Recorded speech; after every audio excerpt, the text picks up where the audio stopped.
Yeah, no, I feel good. It's the end of the week. You must love the end of the week. The end of the week's an outdated concept, mind you, I think. Let's work collectively to bring that back into a contemporary vernacular.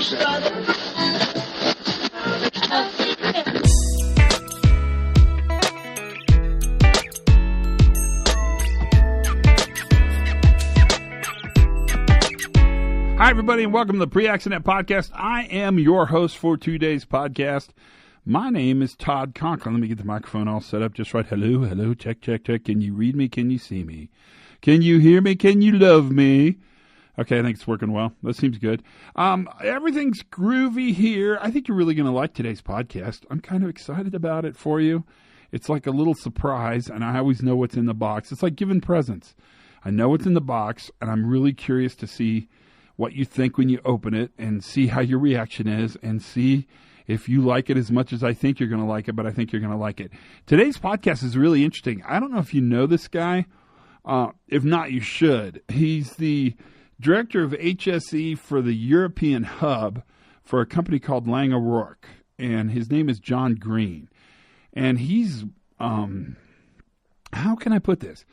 He's a super interesting cat who really is fixated with taking these new view ideas, this safety differently idea, and moving it actually to application in a major global powerhouse company really across the world. And he's done a ton of stuff, ton of stuff with these new ideas, and he's already had them in practice.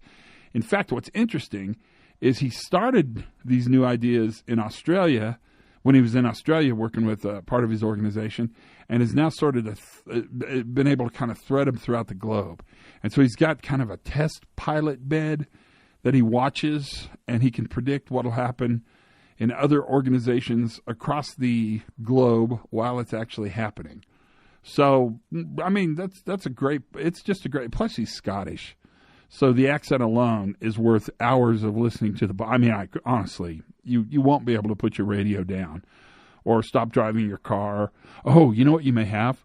A pre-accident podcast driveway moment. That's kind of how it goes. So what do I have to tell you? Let me think so I'm getting a lot of feedback on the story I told about the airline and getting escorted off the plane. You know, there's more to that story. If you haven't heard the whole story, go back to the podcast with Scott Philman on investigations and listen to the introduction where I talk about sort of getting into a wee bit of trouble, he says, using the Scottish accent metaphor a little farther, on a plane. You probably heard it, so you probably know what I'm talking about. The crazy thing is I went through all this trouble, almost got kicked off the plane. The crew was really mad at me, and then I flew back home. So 2 days later, I'm flying home. I get on the flight to fly home. It's the exact same flight attendant crew. 2A person, the exact same flight attendant. So they must have been on some kind of long trip for them where they flew from Dallas, flew around probably the East Coast a little bit, and were flying back to Dallas because I was flying back to Dallas. And the exact same crew. And they absolutely remembered me. And I knew who they were. So it was very interesting opportunity to make things right with both me and for me to make things right with them. I lived through it. It wasn't a problem. They brought me a full can of Diet Dr. Pepper, so life was grand, and pretty much the flight made it. So I think that's how it goes. Are you enjoying March so far? Because I don't know what to say about it other than it seems like the years kind of zoom by, and I'm always afraid when I say that it sounds like old man talk, but I don't mean it in an old man talk way. I'm not saying that last month was better than this month. In fact, I was pretty glad to see February be over. I was super glad to see January to be over, and I think I'm going to be kind of glad to see March get over. But who knows? Maybe it'll all get better. In our quest to find good in everything, I'm constantly searching for good things to find. And so that's what I do. The Decker meeting is really shaping up, and it looks like June 9th will be an open meeting if you want to come and spend a day with Sidney Decker and myself. And at this point, I don't know where that meeting is going to be held, but it's a Friday, which is either super convenient for you or terrible. It's kind of hot or cold on that way. But it looks like we're going to have an open meeting. And I know there's been a big push for that. I've definitely read your emails. I listen to you when you give me responses. I know that's something you desire, and that's something I think I can work into the system if you need me to. I'll give you more information. If you're interested, stay tuned. That's the best thing I can say. It will be a really good day because it's a day pretty much set aside to deep dive kind of the next level of new view of safety. It's definitely a place for Decker to talk about what he's talking about. I've got this new book out called Workplace Fatalities, and I'm going to talk a lot about just the difference I see in the way we look at fatalities. Fatalities. I think the way we're doing fatalities now is wrong. The ability to predict a fatality is virtually zero. And if you can't really predict them, then they're very difficult to prevent. And so we have to think about fatalities differently. And our challenge is to really dig deep and kind of figure out how that all works out. So I won't yammer on too much longer because John's really quite amazing. I think you're going to find this podcast to be it's like a masterclass. I think you'll find it really, really, really interesting.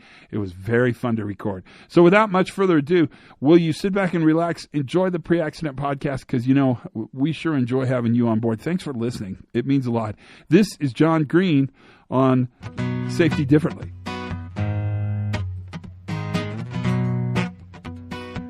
Yeah, so I'm trying to figure out how to pitch it. Because it's always difficult. I think when you've been doing safety differently, if you like, for 3 or 4 years, I think you kind of assume everyone else has a level of awareness and involvement in it. And it comes as a big surprise to find there are whole bunches of people who actually don't really know what you're talking about and fundamentally disagree with it. So a new audience is always tough, I think.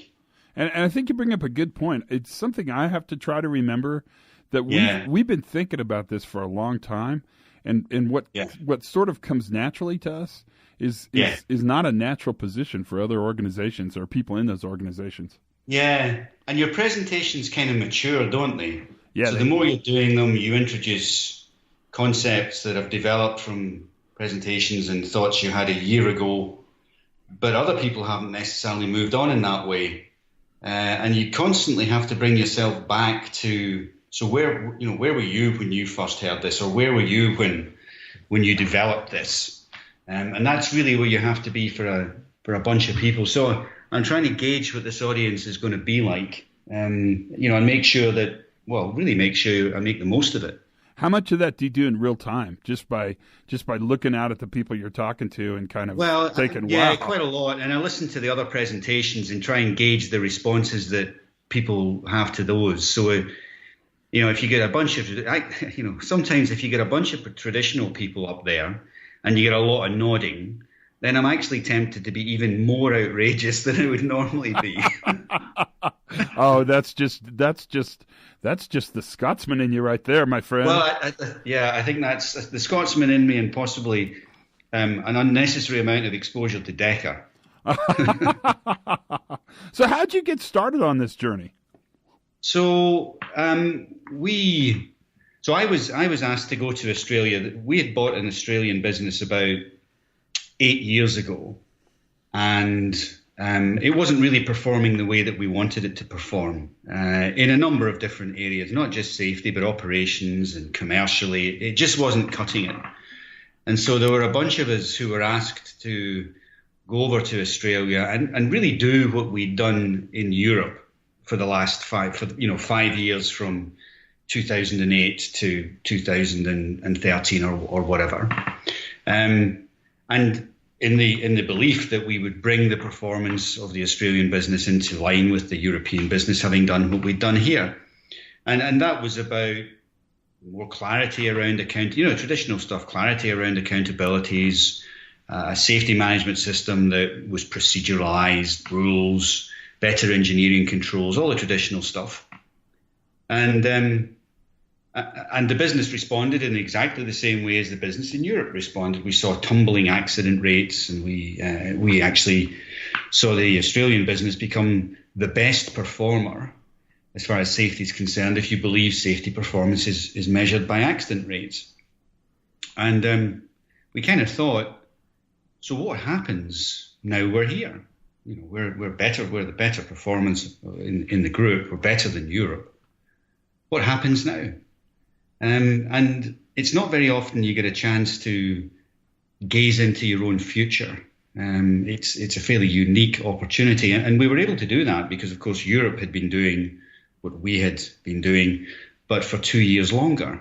So they had 24 months extra effort by applying more rules, proceduralizing stuff that wasn't proceduralized, and basically controlling and constraining for an extra 24 months that we hadn't had. And so we had a look, and we didn't like what we saw. We saw a business that, despite all of this extra resource being deployed in safety, the costs associated with that, there was no improvement in accident rates. And in fact, there were 3 fatalities in the business within the space of 18 months, all of which occurred on projects which otherwise probably would have had awards for accident-free operation.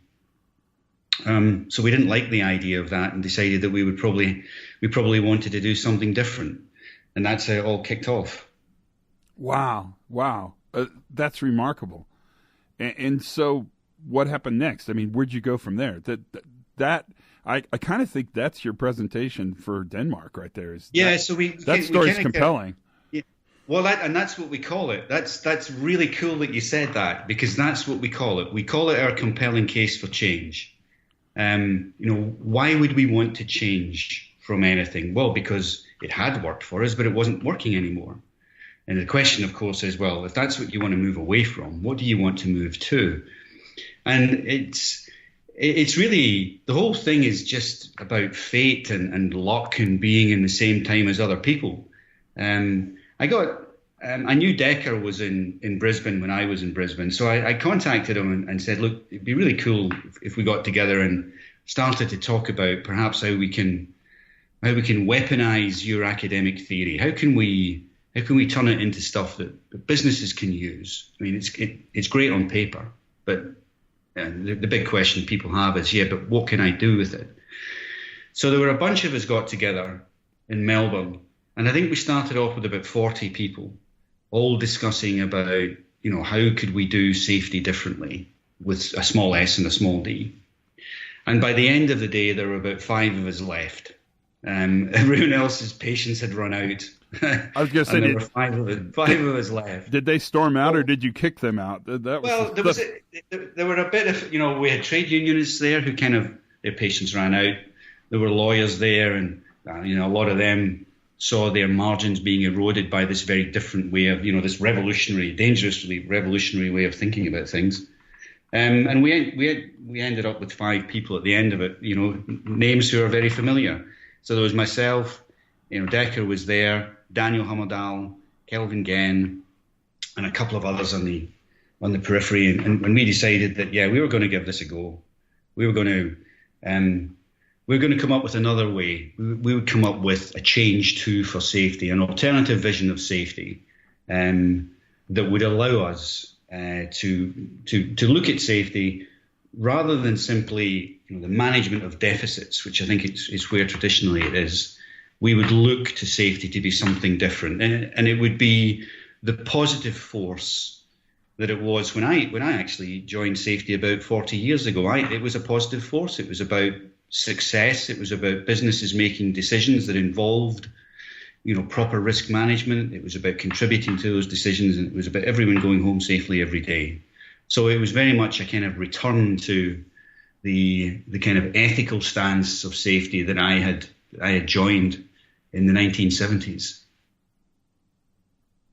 That's remarkable. I mean, that's a great story. And so what happens next? I mean, so did you go out and take this organization you were with in Australia and start moving them in the new direction? Yeah, we did. So we kind of, I think what we tried to do, first of all, so it's a huge organization. Langer Rock's a huge organization, and it's full of engineers.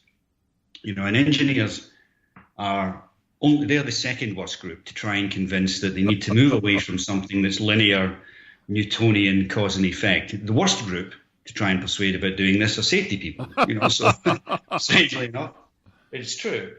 So we really had to come up with a really coherent and compelling set of stories that really allowed them to move from the old way to the new way. So what we did was we tried to create what's the characteristics of traditional safety.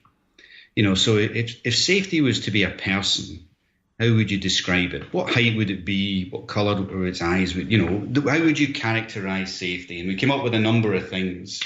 We thought that we believe the system is safe. So the system creates safety for us.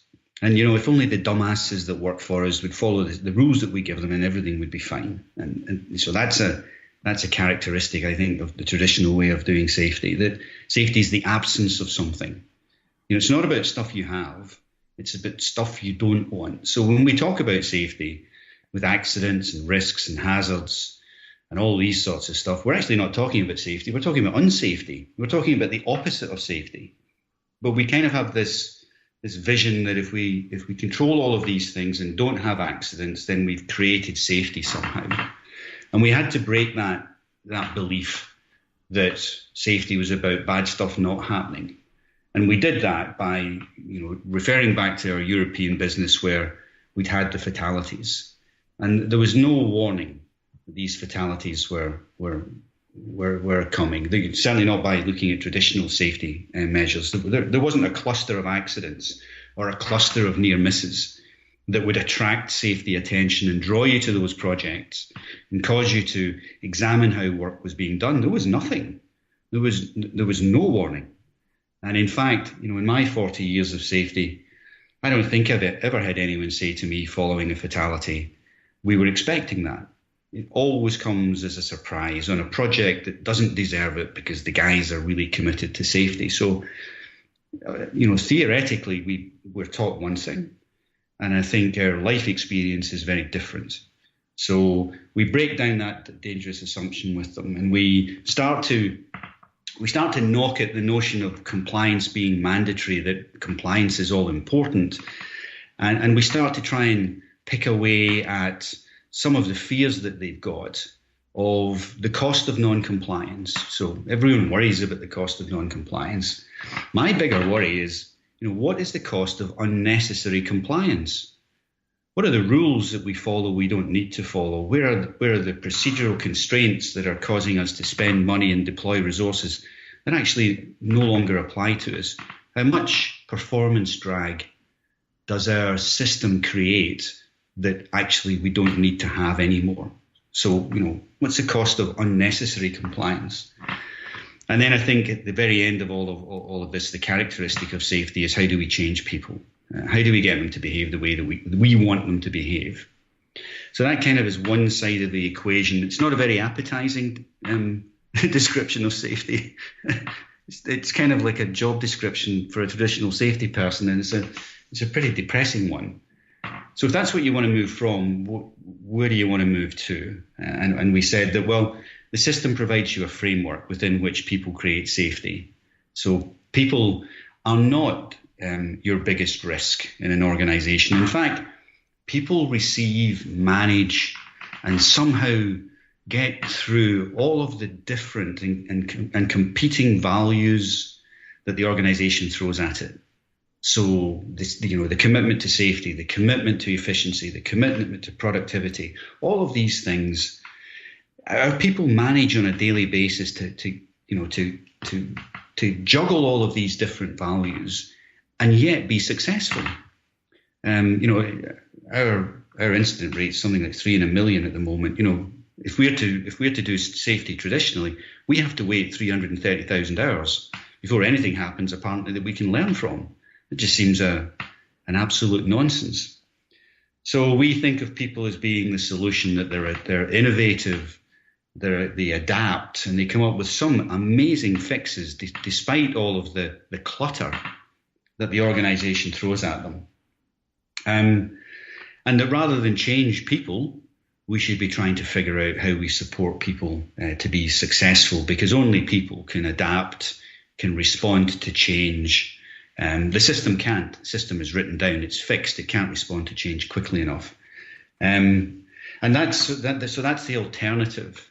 The alternative vision that we presented to Lang O'Rourke, that safety is the capacity of the organisation to flex under various conditions, rather than simply the absence of something that you don't want to happen. And your engineers, their heads didn't explode when you said this to them? I mean, they were they get very negative to start with, but you start telling them, you start asking them questions and telling them stories about how things really happen, and you convince them over time. So you ask them, well, how do we know as an organisation that the things that we find when we investigate accidents, how do we know they aren't happening all the time?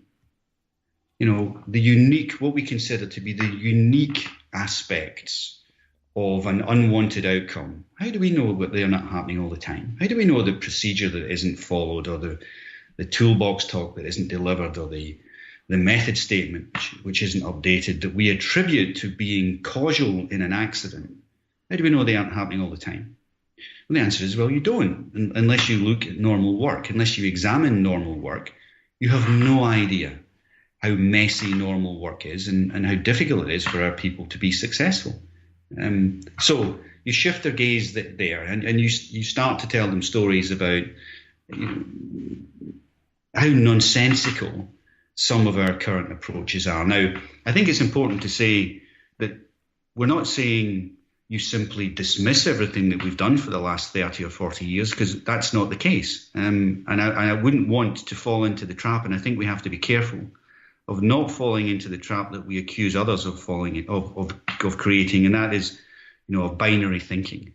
This is not about one way or another. This is about one way and another. So there are existing tools which are extremely effective that we should continue to use, but I think we have to use them in a different way. So it's not about abandoning everything we've done so far. It's about using the knowledge that we've got thus far, but applying a different lens to it. And the story that I told the business to get them to understand how this was I wanted them to imagine that they'd gone to their doctor and said, look, in 12 months' time, doctor, I am going to take part in the World Ironman Championships. And the doctor looked at them and said, "I'm sorry, mate. You're 28 stone. There's no way you're doing the World Ironman Championships in 12 months." And so you say to your doctor, "Well, what is it I need to do?" The doctor says, "Well, a start would be to lose a lot of unnecessary weight." And I think that's what organizations have done. They've lost a lot of unnecessary weight through preventable and predictable accidents. And they're now down to a fighting weight. The traditional asymptote curve that you see of accident rates falls down to a level that you don't appear to be able to improve on. And that's where we were. We weren't able to make any impact by management on that lower incident rate. And so you go back to the doctor when you reach your fighting weight, and you say to the doctor, "Right, well, I'm at my fighting weight now, I can take part in the Ironman." And the doctor says, no, there's something different you now need to do. You need to get fit. You need to build resilience. Now, the interesting thing about that story is the outcome of both of those tactics and both of those strategies is exactly the same. The resilience and fitness to take part in Ironman. But the two chunks of that approach, dieting and fitness, are very different, but they're complementary. So I kind of like to think of what we're doing now as being complementary to what has been done before, but appearing to be very different from it. And you tell that story to a bunch of engineers, a bunch of male engineers, and they get it. They start to understand what it is you're trying to do. I hear you. I mean, that's so encouraging. I'm so glad we're having this conversation. So what's the future look like? What are you thinking about now? Well, so we've taken this general approach, and we've created a bunch of tools around that. So I think if you were to open our management system in Australia and now in Europe, you would recognize the contents page. It's got we investigate stuff, we train people, we have paperwork, we have control measures. There are certain things that we don't negotiate on. But then when you dive into it, you would see a very different way of safety working. You would see most of our time spent in understanding the difference between work as planned and work as done, and detecting drift in the organisation, an obsession with fatal and severe risk. So we resource all of this by no longer looking at stuff which is trivial or irrelevant. So this doesn't cost us any more money, and doesn't cost us any more in terms of time and resource, because we release a lot of time and resource from not doing the trivial stuff that we used to think was rules because the legislator required it, and in fact the regulator never required it. It's just rules that have built up over time in a system that has become increasingly complicated and cumbersome. So we've got tools now that investigate success. We've got tools that investigate normal work. We have a peer review that allows us to sort of undertake appreciative inquiry and collective insights into how work is done. We still investigate what goes wrong, but we investigate it with a very different lens. So rather than try and reverse into an incident, which in my opinion actually just tells a story, it explains what happens. It doesn't actually get to the bottom of why it happened. We go way back and we say, so when is the first time we knew we were going to be doing this? And how did we set ourselves up for success in it? And we start to look at it forward. So decisions start to make sense the way they made sense to people involved in the incident. And we have a very different model of leadership as a result. So our leaders accept that they no longer have all the answers, that a good leadership visit is not a visit where they have imparted all of their knowledge on other people. A good leadership visit is actually where they've learned something. And so they ask different questions. The questions like, can you tell me about a time when work was really difficult here? When's a good day? When's a bad day? Why was a good day a really good day? Why was a bad day a really bad day? If I had $50,000 to give to you to spend on safety on this site, how would you spend it? And that starts to generate trust, which is incredibly important in all of this. And it starts to bring out answers that you would not have got had you simply been there telling people about how safety should be done and leading, this phrase, leading by example. So there's a bunch of stuff happening across the piece, all the way from induction, the way we induct people, to the amount of dialogue that we encourage in toolbox talks and daily activity briefings and in all other briefings, all the way up to the way that we do our leadership visits and the way that our safety committees and safety leadership teams work. So and I think it's not really about safety. It's about a business that wants to create success. It's a business that wants to work efficiently, and safety is just kind of a neat Trojan horse to introduce these different ways of thinking into it. How are you building expertise? How are you building capacity for peer leaders, for leadership to get better on these new ideas? That seems to be the problem I think about all the time. Yeah, it's a big issue. It's a big issue for us.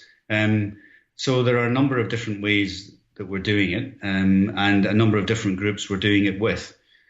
We've actually found that there are a lot of business leaders who completely understand this way of working and actually feel quite released and encouraged when you tell them this is what you're planning to do. But simply there was no other version of safety available for them to do it with. They might not have liked the fact that this was the only way they could do it, but it was the only way you could do it. And you could bitch about it as much as you wanted. There wasn't an alternative. Well, there is now. And I'm not saying it's the only alternative. I'm not saying, leave the church of zero harm and come and join our church. I encourage debate as much as possible. And I would like to think there are other ways of doing this. I'm not as arrogant to think as this is the only way. But there are a whole bunch of senior people and leaders in the organisation at all levels who actually like to manage this way, and they now feel encouraged and empowered to do that. So there's a bunch of people actually get it straight away and want to work this way. I think there's an issue with the function or the profession in that there are a lot of people who joined this profession because it was a policing style of role. It was about, dictating how things were done. It was about black and white. It was about, clarity and accountability, and all of these things kind of disappear a little bit within safety differently. And so we are working on a new set of competencies and skills for safety people, and encourage them to take this new direction with us. Some of them are very comfortable with it, and they're really keen to make the changes. Others aren't, and we've seen a number of people leave our organisation as a result and go to work for organisations where safety is a policing activity, and that's fine. But we're looking at competencies on rule breaking rather than rule taking, on risk appetite. So things that we would have traditionally shied away from, I think, in safety, we're now looking to encourage thinking in that space so that we can understand the sorts of difficulties that people experience when they come to work every single day and work for us.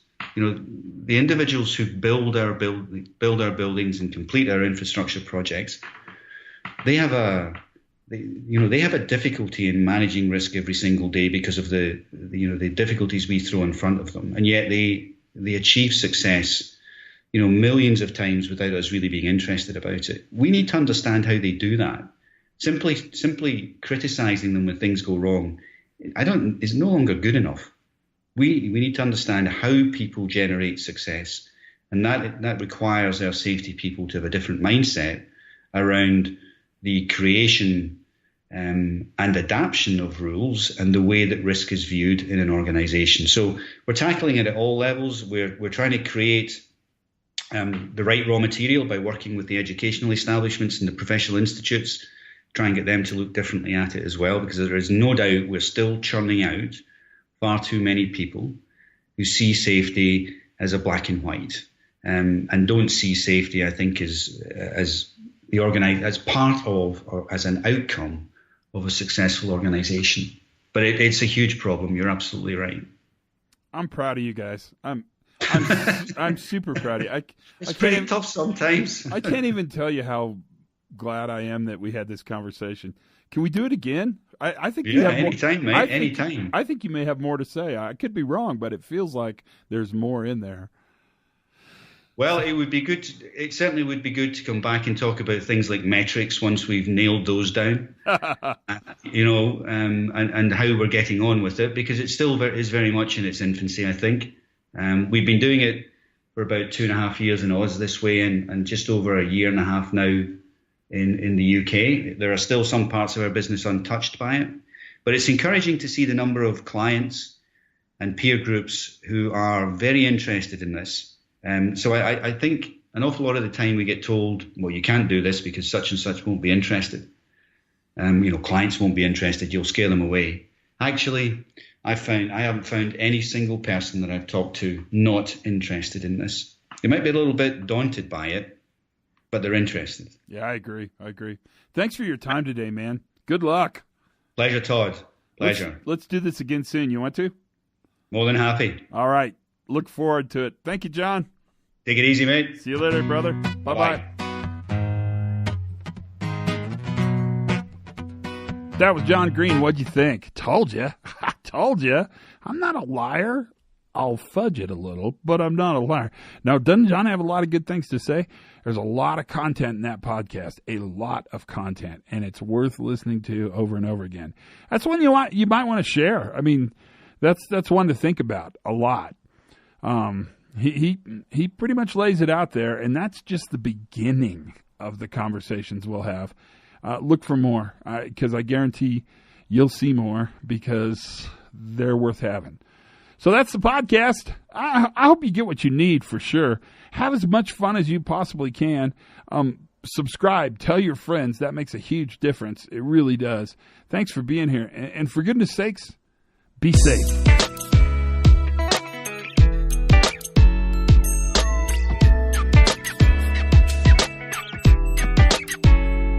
And this podcast is brought to you by one of my very, very, very favorite works of published narrative, of written narrative. One of my favorite things to read in the whole world, the American Constitution. I can't support the American Constitution enough, and I ask you to make it your favorite document as well. If you're interested, go to aclu.com.